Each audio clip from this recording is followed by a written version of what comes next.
এই সময়ে আওয়ামী লীগ কি করবে না করবে, আওয়ামী লীগের তো দেশে প্রচুর অনেক অনেক ভোটার আছে, সমর্থক আছে, তাদের কি ভূমিকা হবে না হবে এই ব্যাপারে হয়তো তার দলের একটা মানে অবস্থান থাকতে পারে। সেটা কি অবস্থান সেটা উনি হয়তো বলতে পারেন, আমি বলতে পারবো না, আমি এটা শুনিনি। আমার এটা এই ব্যাপারে আমার কোনো ধারণা নাই।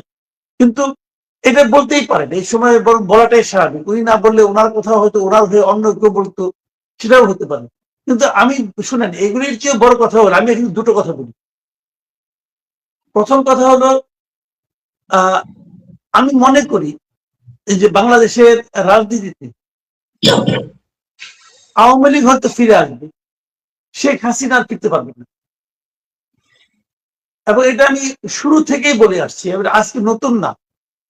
এটা আমি 1.5 বছর আগে যখন শেখ হাসিনার পতন হয়, আমি তখনই বলেছিলাম যে আওয়ামী লীগ হয়তো একদিন বাংলাদেশের রাজনীতিতে ফিরে আসবে, কিন্তু শেখ হাসিনা অধ্যায়ের সমাপ্তি। এই কথাটা বলার পরে অনেক অনেক কথা বলেছেন, শেখ হাসিনা অনেক ভক্ত, অনেক ওনাকে ভালোবাসেন, তারাও অনেক কথা বলেছেন আমাকে যে কেন আমি এই ধরনের কথা বলেছি। কিন্তু আমি যেটা বুঝেছি আমি সেটাই বলেছি। এবং দেখা গেল গত সপ্তাহে শেখ হাসিনার পুত্র সজীব ওয়াজিদ জয়, তিনি যখন আল জাজিরাকে ইন্টারভিউ দিলেন, সেখানেও তিনি একই কথা বলেছেন। উনি বলেছেন শেখ হাসিনা সম্ভবত বাংলাদেশের রাজনীতি আর ব্যাক করতে পারবেন না। উনি কারণ হিসেবে বলেছেন যে তিনি তো বৃদ্ধ হয়ে গেছেন, তিনি বয়স হয়ে গেছে ওনার, উনি পারবেন না। তো আমি যে কারণে বলেছি আর উনি যে কারণে বলেছেন, কারণ দুইটা ভিন্ন হতে পারে, কিন্তু ঘটনা একই। আওয়ামী লীগকে শেখ হাসিনাকে বাদ দিয়েই চিন্তা করতে হবে, শেখ হাসিনাকে বাদ দিয়েই অগ্রসর হতে হবে, এইটাই রিয়েলি। আমাদের গভর্নমেন্ট যে এত চেষ্টা করছে যে শুরু থেকেই, তখন তিনি যখন ভার্চুয়ালি তার দলে বিভিন্ন জায়গায় বক্তৃতা দেন, পরে তিনি ইন্টারভিউ দিচ্ছেন, এখন তিনি প্রেস কনফারেন্স আসছেন, কিন্তু আমাদের গভর্নমেন্ট তো এটা তারা নিতে পারছে না। তারা বিভিন্ন চ্যানেলেই ভারতকে বলেছে। তো তাহলে ভারত কি এটাকে মানে কোনোভাবেই আমাদের সরকারের সঙ্গে, এই সরকারের সঙ্গে আর কাজ করতে চায় না, বা সরকার কি কোনো রকমই গুরুত্ব দিচ্ছে না? বাংলাদেশ গভর্নমেন্ট যেটা বলেছে সেটা ভারত সরকার মানতেও পারে, নাও মানতে পারে, এটা ভারতের ব্যাপার। আর বাংলাদেশ সরকারই বা এইভাবে কেন বলে আমি এটাও বুঝি না, কারণ যে জিনিসটা বাংলাদেশ সরকারের নিয়ন্ত্রণে নাই সেই জিনিসটা ওনারা কেন বলতে যান। এই যে বাংলাদেশ সরকার বলেছে যে বাংলাদেশে শেখ হাসিনার কোনো বক্তব্য প্রচার করা যাবে না, বলেছে তো, বলেছে। তারপরে আমরা দেখেছি কিছুদিন আগে ভারতে বসে শেখ হাসিনা ইন্টারন্যাশনাল দুটো ম্যাগাজিনকে, আপনার মানে সংবাদ মাধ্যমকে উনি ইন্টারভিউ দিয়েছেন, বক্তব্য দিয়েছেন, কিন্তু রয়টার্স দিয়েছেন, আরেকটা প্রতিষ্ঠান কিন্তু এপি কে সম্ভবত দিয়েছেন। এবং সেখানে তিনি কি বলেছেন তার ডিটেল অনুবাদ তো বাংলাদেশের মিডিয়াগুলো প্রকাশ করেছে, প্রথম আলো প্রকাশ করেছে, আমার দেশ প্রকাশ করেছে। তো তাদেরকে কি সরকার কিছু বলেছে? যদি সরকার কিছু না বলে তাহলে ওই আইনটা তারা কেন করলো, ওই আদেশ তারা কেন দিল যে শেখ হাসিনার কথা প্রচার করা যাবে না? শেখ হাসিনার কথা এখানে সবগুলি মেইন স্ট্রিম মিডিয়া মানে প্রচার করেছে, কিন্তু সরকার একটা আদেশ দিয়ে বসে রয়েছে। কেন? যে যখন আমি যদি বলি, আপনি যদি বলেন, হয়তো আমার আপনাকে ধরে নিয়ে যাবে, কারণ আমরা তো একা মানুষ। প্রথম আলো আমার দেশ বড় প্রতিষ্ঠান, তাদেরকে তো ধরে নিচ্ছে না। তো তাহলে কি বলবেন এটা? তো এগুলি বলে লাভ নাই রে ভাই। তবে একটা জিনিস হলো কি, শেখ হাসিনা যেগুলো বলছেন উনি বলতেই পারেন, ওনার দল আছে, উনি মনে করেন উনি এখনো দেশের পাশাপাশি তো বুঝে কি উনি এখনো দেশের প্রধানমন্ত্রী, এমন একটা ভাবনার মধ্যে আছে। কিন্তু আমি বলবো যে ওনার উচিত হবে যে ওনার দলটাকে মানে নতুন নেতৃত্বের হাতে ছেড়ে দেওয়া, এবং সেই কাজটা উনি যদি নিজের থেকে করেন সেটা আওয়ামী লীগের জন্য ভালো হবে। আর উনি যদি পদ আঁকড়ে রাখতে চান, উনি যদি দেশে ব্যাক করতে পারবেন না, আমি বললাম তো যে পারবেন না, কারণ ওই দেশে ওনার সেই অবস্থান আর নাই, ওনার বয়স হয়েছে, এটা বুঝতে হবে। ওনার সন্তানরাও চান না যিনি ব্যাক করেন। কাজেই উনি কেন আঁকড়ে ধরে আছেন? ওনার উচিত নতুন নেতৃত্বের কাছে আওয়ামী লীগের দায়িত্ব দিয়ে দেওয়া, আওয়ামী লীগ ফ্রেশ, আওয়ামী লীগ নিজের মতো করে তার যাত্রা শুরু করুক, এটা আমি চাই। বাংলাদেশে মৃত্যুর আগে রাজনীতিবিদরা তার ক্ষমতা ছাড়তে চায় না, কোন রাজনীতিবিদরা। একদম বুড়ো হয়ে স্ট্রেচারে হসপিটালে গেলেও এমপি ইলেকশন করতে চায়। আপনি বিএনপির কয়েকজন প্রার্থীকে দেখছেন। মাসুদ ভাই, আমরা দিল্লি থেকে এবার ঢাকায় আসতে চাই, আমাদের নির্বাচন 12 ফেব্রুয়ারি নির্বাচন। তারেক রহমান সাহেব দেশে আসার পর থেকেই জামাতে ইসলামী তো ওনার পেছনে বেশ অনেকগুলো কথাবার্তা। তারেক রহমান সাহেব বরঞ্চ একটু আক্ষেপের সাথেই বোধহয় সিলেট গিয়ে বলেছেন যে আমার যে সিকিউরিটি দিচ্ছেন তার 3 গুণ প্রোটোকল দেন ওনাদেরকে। তো হঠাৎ করে জামাত এবং তারেক রহমান বা জামাতে আজকে দেখলাম মিয়া গোলাম পারোয়ার তিনি বলছেন যে তারেক রহমান বিলাত থেকে কি মুফতি হয়ে এসেছেন কিনা। আমরা শিরোনামটাই করেছি যে জামাতের টার্গেট তারেক রহমান, রাজনীতি অন্দরমহলে কি করছে। আমি তারেক রহমান সাহেবের বক্তৃতা আপনি অনেক প্রশংসা করেছেন, আমি জানি, মানে যেগুলা যেহেতু গঠনমূলক প্রশংসা করা এবং সমালোচনা করা। তিনি যে বক্তৃতা দিচ্ছেন গত কয়েকদিন এবং গতকালকে হঠাৎ করে তিনি জামাত নিয়ে কথা বলায় জামাত আজকে তাকে নিয়ে কথা বলছে। রাজনীতির মাঠে এটা কি জামাতকে তারেক রহমান সাহেব গুরুত্ব দিয়ে ফেলছেন এরকম বিষয়, অথবা এই যে জামাতকে নিয়ে তিনি স্বাধীনতা যুদ্ধের কথা বলছেন, জামাত আবার উত্তর দিচ্ছে যে আমরা তো তার সঙ্গে ক্যাবিনেটে ছিলাম। তারেক রহমান সাহেব যে ভাষায় বক্তৃতা দিচ্ছেন, আমি একটু ভূমিকা নিয়ে বলছি, বাংলাদেশে ওই অনলবর্ষী বক্তা, জ্বালাময়ী বক্তা, বাংলাদেশের ভোটাররা ইলেকশনের সময় যেরকম টুপি দাড়ি পছন্দ করে, বক্তৃতার সময় এরকম পছন্দ করে। তারেক রহমানের এই যেটা একটু মার্জিত ডেলিভারি, এটাকে কি জামাত এখন তার দুর্বলতা হিসেবে নিচ্ছে? আমি পুরো বিষয়টি নিয়ে আপনার দৃষ্টি আকর্ষণ করছি। দেখেন, আমি একটা কথা বলি, তারেক রহমান যে কথা বলেছেন সিলেটে, নরসিংদীতে, মৌলভীবাজারে, এটা আমি ভিডিওটা দেখেছি। এখানে উনি যে কথাটা বলেছেন যে এই যে বেহেশতের টিকিট বিক্রি করে, এই জিনিসটা যদি কেউ করে তাহলে সে শিরক করতেছে। তারেক রহমানের এই বক্তব্যে ভুল কোথায় আমি জানি না। আমি যতটুকু বুঝি ধর্ম সম্পর্কে এটা আমি জানি। আর ইসলাম এমন একটা ধর্ম যেটা বোঝার জন্য আপনার কারো কাছে যাওয়ার দরকার নাই। আপনি কোরআন শরীফ পড়েই ইসলাম বুঝতে পারবেন। আজকাল কোরআন শরীফের বঙ্গ অনুবাদ পাওয়া যায়, আপনি নিজের ভাষায় কোরআন শরীফটা পড়ে বুঝতে পারবেন। কাজেই এবং আপনার হাদিসে পড়তে পারবেন, হাদিসের বঙ্গ অনুবাদ পাওয়া যায়। কাজে কারো কাছে শুনে আপনাকে বুঝতে হবে না। ইসলাম এমন একটি ধর্ম যে সরাসরি আপনি ইসলাম ধর্মটাকে বুঝতে, পড়তে, জানতে, বলতে পারবেন। তারেক রহমানের এই বক্তব্যে ভুলটা কোথায়? আপনি যদি বলেন যে অমুক জায়গায় ভোট দিলে আপনি বেহেশতে যাবেন, যে বলবে সেই তো তার ইমান হারাবে রে ভাই। সে তো বলতে পারে না কে বেহেশতে যাবে। যে বলছে বেহেশতে টিকিট বিক্রি করবে, সে নিজে কি সে যাবে? সে বলতে পারবে বুকে হাত দিয়ে যেতে পারবো? পৃথিবীর কোন একজন ব্যক্তিকে বলতে পারবেন যে আমি নিশ্চিত আমি বেহেশতে যাবো?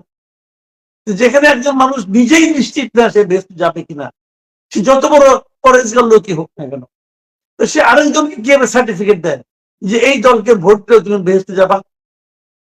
তাহলে একটা দুনিয়াবি কাজ এটা। ভোট দেওয়া, কোন একটা রাজনৈতিক দলকে সাপোর্ট করা, এটা তো একটা দুনিয়াবি কাজ না। এই কাজের জন্য আপনি বেহেশতে যাবেন এ কথা যদি কেউ বলে, তাকে যদি আমি কাফের বলি, অন্যায়টা কোথায়? এই জন্য আমাকে মুফতি হইতে হবে? মুফতি হইতে হবে? মিয়া গোলাম পরোয়ার যেটা বললেন যে দিল্লিতে বিলাত থেকে এসে মুফতি হয়ে গেছে, ভাই মুফতি হওয়ার তো দরকার নাই। কথা বলতে গেলে মুফতি হওয়ার কোনো দরকার নাই। উনি বলেছেন এটাই স্বাভাবিক। ওনার বক্তব্য ঠিক আছে, আমি তার বক্তব্যকে সাপোর্ট করি, এই বক্তব্য ঠিক আছে। বরঞ্চ জামাতের ওই কথাটা বলা ঠিক হয় নাই যে জামাতকে ভোট দিলে বেহেশতে যেতে পারবে, এটা ঠিক হয় নাই। এটা জামাত বলতে পারে না। জামাত কেন, পৃথিবীর কোন পার্টি বলতে পারে না। কাজেই মিয়া গোলাম পরোয়ার যেটা বলছেন এটা আমি মনে করি উনি এটা ঠিক বলেন নাই। আর দ্বিতীয় কথা হলো যে এই নিরাপত্তা নিয়ে যে কথাটা হয়েছে, নিরাপত্তা তারেক রহমান বলেছেন যে 3 গুণ নিরাপত্তা ভালো, এটা কথা বলেছেন। যদি গভর্নমেন্ট দেয় দিবে, গভর্নমেন্টের ব্যাপার, তাদের ব্যাপার। এবং তারেক রহমানের নিরাপত্তা নিয়ে যারা প্রশ্ন করেছেন তাদেরকে যদি আরো বেশি নিরাপত্তা দেওয়া হয়, এটা তো আমাদের কোনো আপত্তি নাই। তারেক রহমান নিজেও বলেছেন তারও কোনো আপত্তি নাই, চলতে থাকবে, এটা নিয়ে আমার কোনো বক্তব্য নাই। তবে আমি একটা কথা বলবো, সেটা হলো টার্গেট কিন্তু এখন সবাই হবে। কারণ এই নির্বাচনে বিএনপি এবং জামাত ইসলাম এরা দুইজনই তো মূল প্রতিদ্বন্দ্বী। যেহেতু এই নির্বাচনে আওয়ামী লীগ নাই, আওয়ামী লীগ ছাড়া একটা নির্বাচন হচ্ছে, দেশের অন্যতম বৃহত্তর দল আওয়ামী লীগ, সেই দলটাকে ছাড়া একটা নির্বাচন হচ্ছে। নির্বাচনেরই তো গ্রহণযোগ্যতা দিন পরবর্তীতে প্রশ্ন করতে পারে, বিদেশে অনেকে প্রশ্ন করতে পারে। আর আমিও নিজেই মনে করি এটা খুব একটা ভালো নির্বাচন হচ্ছে না। এই নির্বাচনকে আমি কোনো ভালো নির্বাচন বলবো না। কারণ গণতন্ত্রের যে মূল যে নিয়ম, যে সমস্ত ভোটারের পছন্দের প্রার্থী যেন থাকে সেখানে, সেটা কি আছে? নেই তো ভাই।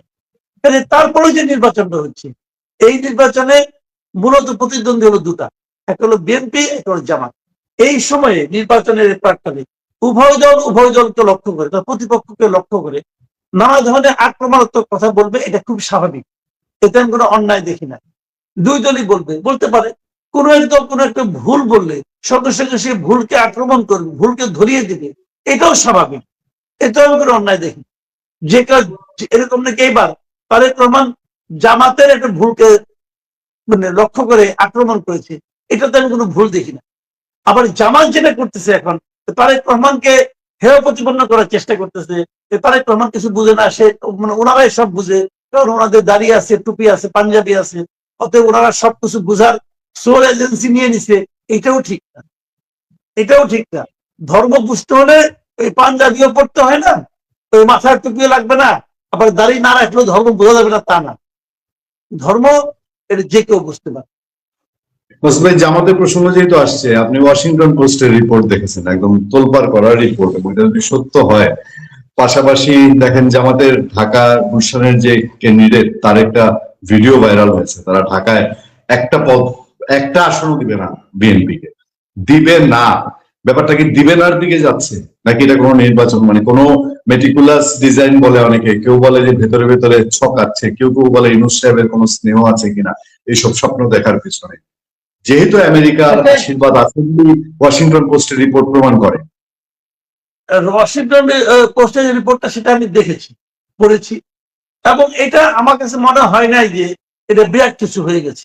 এটা আমার কাছে মনে হয় না, এটা আমি খুব সিরিয়াসলি নেই না, এই কারণে ওরা এখানে দেখেন, এটা ওরা লিখছে, ওরা একটা মানে একটা বৈঠককে কোট করেছে, কে কি বলেছে না বলেছে, এবং ওই রিপোর্টে আপনি এক জায়গায় দেখবেন যে জামাত যদি যে ক্ষমতায় যদি যেতে পারে, যাওয়ার পর যদি তারা আবার শরিয়া আইন চালু করে, তাহলে তারা আবার জামাতকে টাইট করবে, কিভাবে টাইট করবে সেটাও তারা বলেছে। কিন্তু কাজে এই যে বলা বলি, এখানে আমি খুব সিরিয়াস কোনো ম্যাটার দেখি না, এটা হতেই পারে।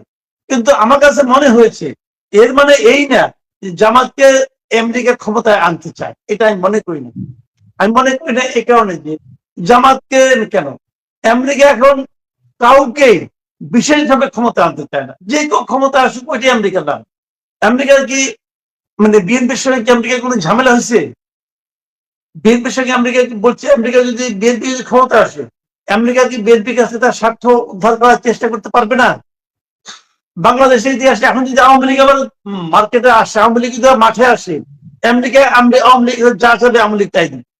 তখন আমেরিকার কথা না শুনলে পরে কি হয়, সেটা তো আওয়ামী লীগ তাদের দিয়া সরকার পতনের মাধ্যমে তারা টের পাইছে। এই যে ওই লাইনে আওয়ামী লীগ আর যাবে না। আমেরিকা কি না পারে, আমেরিকা তো আন্তর্জাতিক মাস্টারডে ভাই।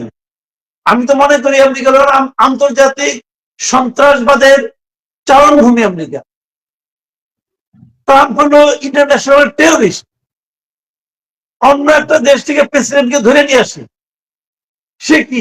সে কি কোনো ভালো মানুষ? এই কাজের পুরো রকম লজিক আছে।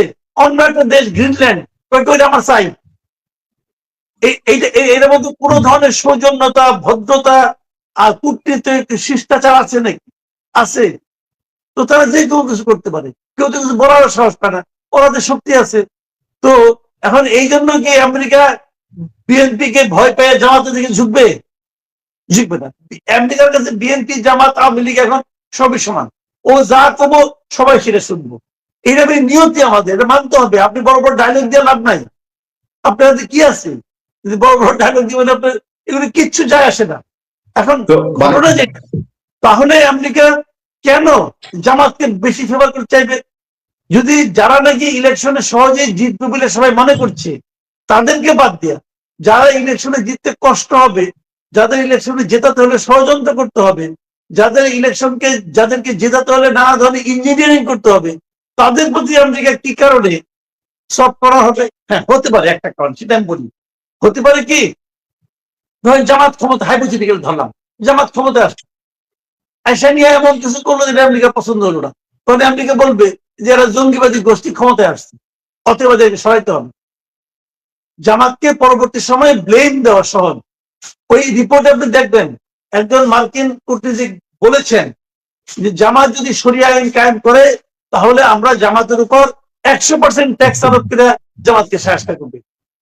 তার মানে এটা কি দাঁড়াচ্ছে যে জামাত যদি ক্ষমতা আনেও, তাহলে তারা তার জামাতের উপর পূর্ণ নিয়ন্ত্রণ প্রতিষ্ঠা করবে। এখন এই রিপোর্ট কিন্তু রিপোর্টের জন্য রিপোর্ট ঠিক আছে, বাট আমি মনে করি না আমাদের নির্বাচন এবং আগামীতে কি হবে না হবে তার জন্য এই রিপোর্ট খুব একটা মানে ইঙ্গিতপূর্ণ মনে করি। সিলি বিষয়, আমি সিলি বিষয় বলবো, মানে আমরা মনে করি না, কিন্তু বাংলাদেশে তো দেখেছি যে কয়েকজন ব্লগার ফ্রান্স আমেরিকা থেকে বাংলাদেশে অভিধান সে অনুযায়ী তো দেশ চলে, তো ওনারা যখন হিসাব পাঠান জামাত জোট 160, তারপরে বিএনপি 115, তখন তো মানুষ একটু মনে করে যে আরে বাপরে এই জায়গা থেকে ওহি আসছে, ভেতরে ভেতরে কি এরকম কিছু চলছে কিনা, এটা কি ইউনূস সাহেব বা অন্য কেউ XYZ। তখন কিন্তু মানুষ একটু একটু মানে যেহেতু তাদের দিয়ে এই সরকারে অনেক কিছু হয়েছে সেজন্য মানুষ ভাবে আর কি। তো আমি দূরের থেকে অনেক কিছু মনে হয়, ওই আমেরিকার প্যারিস নিউ ইয়র্কের প্যারিসে বসে অনেক কিছু মনে হয়, মাঠে আসতে বলেন দেখে দেখ মাঠের কি অবস্থা। ইলেকশন বহুত পিকুলিয়ার ব্যাপার ভাই, ইলেকশন বহুত পিকুলিয়ার ব্যাপার, ইলেকশনে অনেক কিছু ম্যাটার করে। ইলেকশন হোক তখন দেখা যাবে কে জেতে কে হারে, ইলেকশন হোক। ভাই 2-3-4 শব্দে একটা প্রশ্ন করতে চাই, আমাদের ক্রিকেটটা কি শেষ? অনেক কিছু তো শেষ দেশে, এর সাথে ক্রিকেটটাও কি শেষ? আমি বলি ক্রিকেটটা শেষ না, আমার এখানে ভাই অন্যরকম মত। আমি বলি আমার কাছে যেটা মনে হয় ক্রিকেট নিয়ে যা হয়েছে মুস্তাফিজের ঘটনার মাধ্যমে, এটা আসলে ক্রিকেট এখানে যেটা হচ্ছে রাজনীতি, স্ট্রেট ওয়েতে এটা পলিটিক্স হচ্ছে। সেই পলিটিক্সটা হলো দুটো জিনিস আপনাকে মাথায় রাখতে হবে। এক নম্বর হলো যে ইন্ডিয়ার এখানে একটা অভ্যন্তরীণ পলিটিক্স আছে, সেই পলিটিক্সটা যে এবছরে আপনার পশ্চিমবঙ্গে নির্বাচন আছে। পশ্চিমবঙ্গ হলো একমাত্র রাজ্য যেখানে বিজেপি পাই রাখতে পারছে না। এখন এই মুস্তাফিজ ইস্যুকে কেন্দ্র, এটা এই ঘটনাকে কেন্দ্র করে তারা চেয়েছিল যে ওখানে পশ্চিমবঙ্গে হিন্দুত্ববাদী যে শক্তিটা, সেই শক্তিটার মধ্যে একটু রসদ দিতে, যে যাতে নাকি হিন্দুত্ববাদী শক্তি আরো উত্তেজিত হয়ে যায়, যাতে নাকি আগামী নির্বাচনে তারা বিজেপি ভালো করে। বিজেপি তো ভাই একটা মানে সেকুলার পার্টি তো না, তারা তো তাদের মতো করে চেষ্টা করবে। এইটার একটা কারণ। আমি তো সহজে বলি যে মুস্তাফিজ যদি কেকেআর এর মাধ্যমে কেকেআর এর প্লেয়ার না হইয়া গুজরাট টাইটানের প্লেয়ার হইতো তাহলে তাদের ফেরত পাঠাতো না। এটা মাথায় রেখেন। এখানে কতগুলি রাজনীতি কাজ করে, এগুলি একটা বিষয়। এবং সেই রাজনীতির মাধ্যমে তারা আবার একই সঙ্গে, যেহেতু ইন্ডিয়ার গভর্নমেন্ট এই বর্তমান আমাদের অন্তর্বর্তীকালীন সরকারকে পছন্দ করে না, এটা প্রকাশ্য, এটা সবাই জানে, সবাই বুঝে, কাজে তাদেরকেও একটা টাইট দেওয়া হলো, বোঝানো হলো তোমাদের আমরা কোনো পাত্তা দিই না। এখন এর বিপরীতে বাংলাদেশ যা করেছে, যে আমরা প্রথমে বলছি IPL এর সম্প্রচার বন্ধ, এই পর্যন্ত ঠিক ছিল। যখন তারা দলটাকেও পাঠাতে চাচ্ছে না, আমি আমার বিশ্বকাপে দলই পাঠাবো না ইন্ডিয়াতে, এইটা একটু ঝুঁকিপূর্ণ কাজ হয়ে গেছে। তারপরেও এই ঝুঁকিটাও ঠিক ছিল, কারণ এখানে আমাদের আত্মসম্মানের প্রশ্ন কিন্তু ঠিক ছিল। কিন্তু বাংলাদেশের উচিত ছিল এই ঝুঁকিটা নেওয়ার সঙ্গে সঙ্গে ক্রিকেটেরও একটা কূটনীতি আছে, কিন্তু ক্রিকেটেরও একটা কূটনীতি আছে, সেই ক্রিকেটীয় কূটনীতিটাকে সর্বোচ্চ মাত্রায় প্রয়োগ করা, সব জায়গায় যোগাযোগ করা, বিভিন্ন দেশের সঙ্গে যোগাযোগ করা, যারা নাকি ICCর মেম্বার আছে তাদের সঙ্গে যোগাযোগ করা। কিন্তু এই কাজে এই কূটনীতিতে বাংলাদেশ মিজারেবলি ফেল মারছে। ফেল মারার কারণে বাংলাদেশের পক্ষে ভোট পড়ছে মাত্র একটা, পাকিস্তানে। যে বাংলাদেশের পক্ষে ভোট দিছে সেও কিন্তু বিশ্বকাপ বয়কট করে নাই, সেও বিশ্বকাপে আছে।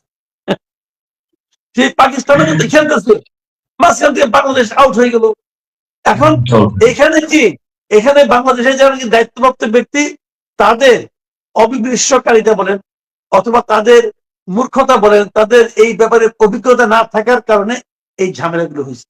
তাদের উচিত ছিল এইটাকে, এই ক্রিকেট ডিপ্লোমেসিকে আরো আগে থেকে হ্যান্ডেল করা, এই ব্যাপারে সক্রিয় হওয়া। তারা সেটা পারে না। এতে আমাদের ক্রিকেটারদের ক্ষতি হয়েছে, এতে আমাদের ক্রিকেট ক্ষতি হয়েছে, কিন্তু শেষ হয়ে যায়নি। একদম শেষ প্রান্তে আমরা প্রোগ্রামের ছোট্ট করে শুধু আপনার কাছ থেকে জানবো, আমাদের প্রধান উপদেষ্টা ডক্টর মোহাম্মদ ইউনূস, উনি তো রাজপ্রাসাদের বাইরে যান না বলতে গেলে। উনি একবারই গেলেন কক্সবাজারে, তিনি খুব কম ঢাকা রাজপ্রাসাদের বাইরে খুব কম গেছেন। তিনি রোহিঙ্গা সংকট নিয়ে বলেছিলেন যে আগামী ঈদ রোহিঙ্গারা করবে তার দেশে, ঈদ আসতে আর বেশি বাকি নাই। এই সময় আনন্দবাজার আজকে রিপোর্ট দেখলাম যে বাংলাদেশ মিয়ানমার সংঘাতে জড়ায় যেতে পারে। তারা পয়েন্ট আউট করেছে যে ওই যে রোহিঙ্গা সন্ত্রাসীরা যেভাবে তাদের জান্তা সরকারের সঙ্গে ফাইট করছে, তো কোথায় দেশে ফেরত যাওয়ার, কোথায় আছি আমরা, এইটা দিয়ে আপনার রিয়েকশন জেনে উনি কেন রাজপ্রাসাদের বাইরে যান না, যখন গেছেন তখন এত বড় আশা দিলেন, এই আশার কোথায় কি প্রতিফলন? শুনেন, আমাদের ইউনূস সাহেব উনি হলেন গিয়ে কথার ফেরিওয়ালা। উনি কথা বলে বলে চলেন, মিষ্টি মিষ্টি কথা বলেন, মানুষকে স্বপ্ন দেখার, কিন্তু সেই স্বপ্ন বাস্তবায়নের ওনার ক্ষমতাও নাই, উনি জানেনও না কেমনি এই স্বপ্ন বাস্তবায়ন করতে হবে।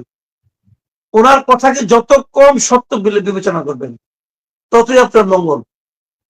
উনি যে বলেছিলেন যে ঈদ করবে, করছে।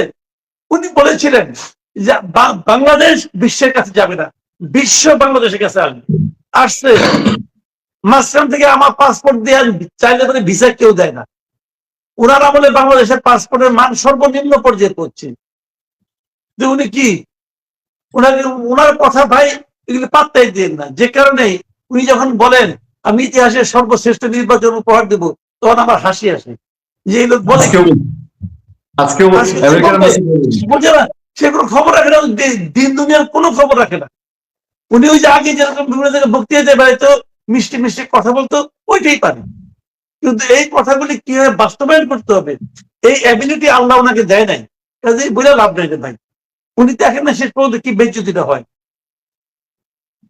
আপনি বলছিলেন, আমরা শুনলাম যে আপনি মানচিত্রে বলছেন যে তার বিদায়টা খুব বেইজ্জতির বিদায় হবে, এটা কেন বলছেন আপনি? এটা কারণেই বলছি যে ওনার একটা কথাও তো বাস্তবায়িত হবে না, ওনার একটা কথাও বাস্তবায়িত হয়নি, হবে না। ওনাকে নিয়ে আমরা ভেবেছিলাম উনি জাতিটাকে ঐক্যবদ্ধ করবেন, কিন্তু আমি দেখতেছি যে উনি জাতিটাকে আর খণ্ড বিখণ্ড করে দিচ্ছেন। তো উনি ওনাকে ইজ্জতটা কে করবে? কেউ করবে না। এখন উনি ক্ষমতায় আছেন, কেউ কিছু বলে না, বয়স্ক মানুষ, কেউ কিছু বলে না। কিন্তু উনি কি করেছেন? এই দেশটাকে নিয়ে ছেলে খেলা করছেন, এই দেশের ঐক্য বিনষ্ট করছেন, এই দেশের প্রত্যেকটা সেক্টরকে, এই দেশের মপতন্ত্র কায়েম করছেন, এই দেশের আইন শৃঙ্খলা বাহিনীকে ভেঙে চুরমার করে দিচ্ছেন। উনি কি করছেন? আর উনি নিজের গ্রামীণ ব্যাংকের আখে বুঝাইছেন। আর কোন কাজটা করছেন? উনি মানুষদেরকে মানে একজন বয়স্ক লোককে, একজন প্রাজ্ঞ লোককে, একজন ইউনিভার্সিটি প্রফেসরকে নিয়ে যা ইয়ে ঢুকাইছেন, আপনার কি বলে গণ মামলায় ঢুকাইছেন, তাকে আবার জামিন দিচ্ছেন না। মানে ওনারা বলে যে মানে মানুষের যে নির্যাতন ভোগান্তি উনি করেছেন, ওনারা বলে যেটা হয়েছে, এটা বাংলাদেশের মানুষ অনেকদিন মনে রাখবে। উনি হলেন যে সেই লোক। তো ওনারে মানুষ ইজ্জত করবে কেন? ওনারা তো আমি আর ইজ্জত করবো না। আগে তো ওনাকে আমি খুব ইজ্জত করতাম, কারণ আমি করবো না। আনিস আলমগীরের মতো একজন লোককে কেন আপনি জামিন দিলেন না? বলেন তার কি অপরাধ? বলেন সে কি করছে? সে টকশোতে কি বলছে এটা নিয়ে কোন নাম না জানা আরিয়ান আহমেদ না কি আহমেদ, এটা কে চিনে? এই যে মামলা করছে সঙ্গে, তাও মামলা করছে ওনাকে ধরে নিয়ে যাওয়ার পরে, এগুলো আমি বুঝি না। আমরা কেন ভাত খাই না?